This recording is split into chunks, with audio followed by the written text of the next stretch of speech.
Right, so in today's video, we're going to be talking you through how to protect yourself on eBay.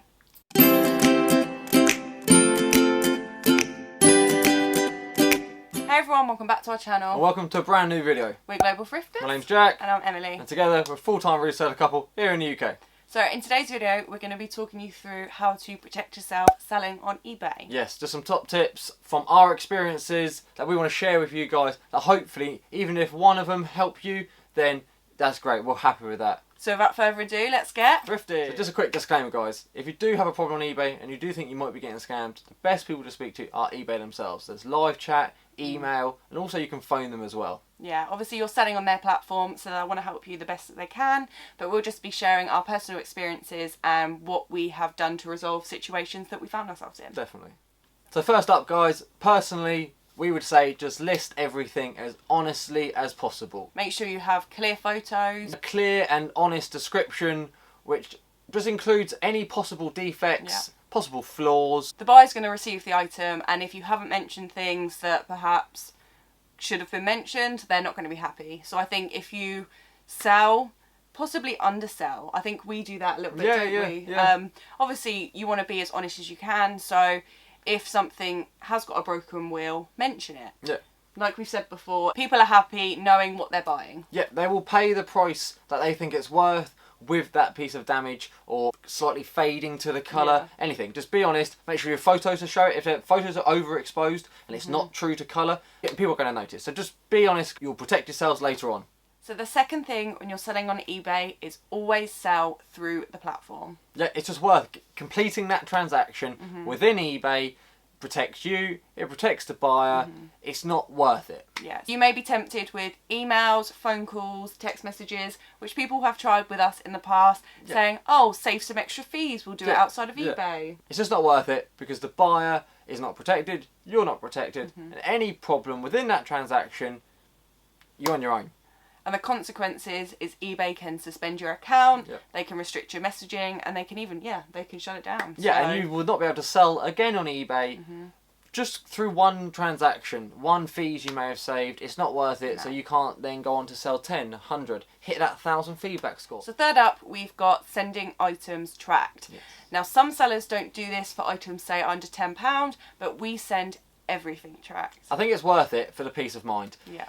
End of the day, we're charging the buyer the postage cost. Yeah. So if their postage cost covers the tracked delivery, then it's good for them, it's good for us. Yeah. You know that item's arrived safely, and if it doesn't arrive and you haven't sent it tracked, the buyer can claim. We've had a couple of cases personally where the buyer has opened item not received case, but because we've uploaded appropriate tracking information that states the address, the date of delivery, and also it's been delivered. yeah, and eBay were happy. They sided with us. They said, no, end of the day, tracking wins. And if the tracking says it's been delivered, you've got nothing to worry about. So for that extra 50p, pound, however much it may cost, it's worth it. You don't once it's left you, you're done. So the fourth thing is always send your parcel to the address on your invoice. Yes, so the buyer may say, oh, I forgot to change my address. More often than not, it's probably honest. There's no scam part of it. It's just if that parcel did not arrive for any reason, the tracking would go to a different address. Meaning you're not covered. And if you're not covered, you've got to refund them. It's just not worth it. We've also had an experience where the buyer said, oh, I've accidentally clicked my parents' address. Can you send it to this address? And we've actually explained the situation like Jack said, and he's actually said, oh no, it's fine. I can actually collect it from there. No worries. If they can't do that, then our personal advice would be cancel the transaction. Communicate with the buyer and say to them, it's really easy if you just cancel the transaction, add that address in, or just select the address you meant to, redo it, we can post it real quick for you, there's no trouble at all. Communication is key.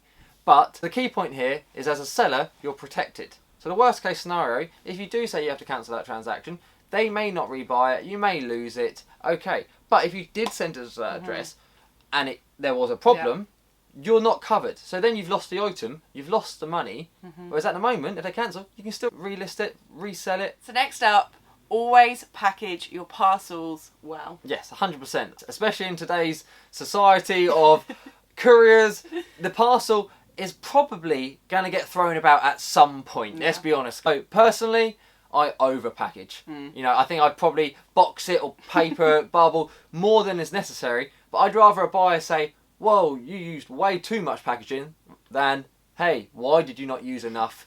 The item got damaged. Yeah. We always recycle our packaging, so everything we use is recycled, besides the tape, but we use newspapers, recycled boxes from supermarkets, stuff like that. Yeah, it saves us money, it's eco-friendly, and hey, you want it to arrive safely. So use more rather than less. So we all know mishaps happen. Mishaps happen. And sometimes your parcel will get damaged in transit, despite your best efforts. It could be squished underneath a heavy parcel, You just for don't know what's example. going to happen. So yeah, as long as you've done your best to package your parcel well, your buyer knows that. Your buyer knows how well you've packed it. Like if you've got a glass lampshade, you're not just going to put it in an envelope. No, exactly. And if they've seen you've gone to a lot of efforts, but it's still got damaged, they're more likely to work with you while going through maybe a claim with the postal service. Whereas if you hadn't put that effort in, they may say, well, you can't you can't blame the courier. You've put a glass vase in a bubbled envelope. Hey, that's an extreme one, but you'd be surprised. So if a buyer opens a case because an item's not as described or it's been damaged, you always have to respond. If you don't respond, eBay's going to refund the buyer anyway, and you're going to get bad marks against your account.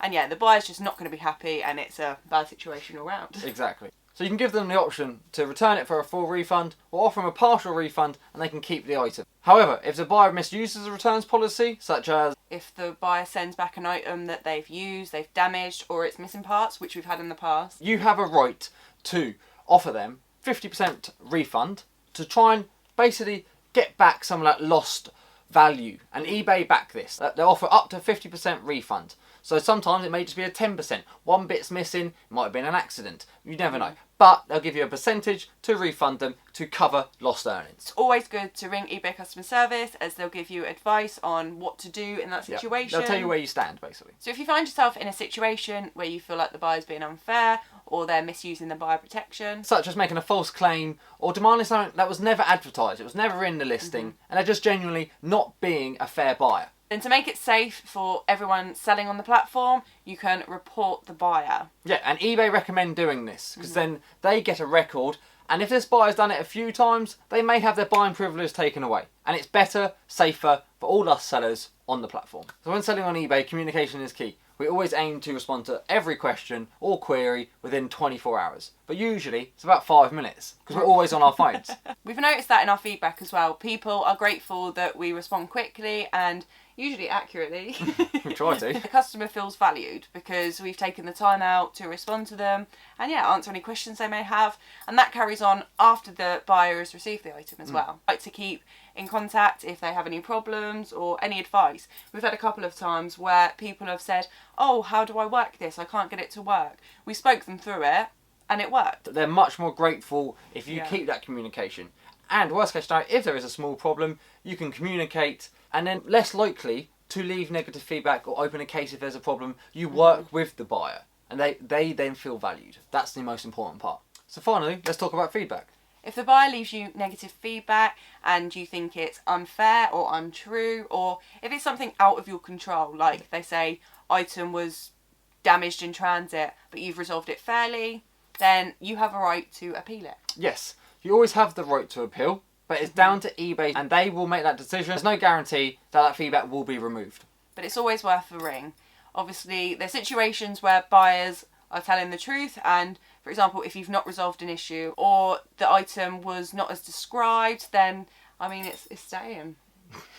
But that's when we refer back to the honest, clear, accurate listing. Yes, if you list your items as honestly as you can, mentioning the faults that you may have seen with them, you won't have these problems, hopefully, with the buyers. But obviously we're humans, we all make mistakes, we all miss things. So the point is to not beat yourself up, just try your best. And communicate with the buyers. Hopefully, there's some tips there that help you on your eBay selling journey. Obviously, this is just our personal experiences and tips we've learned along the way.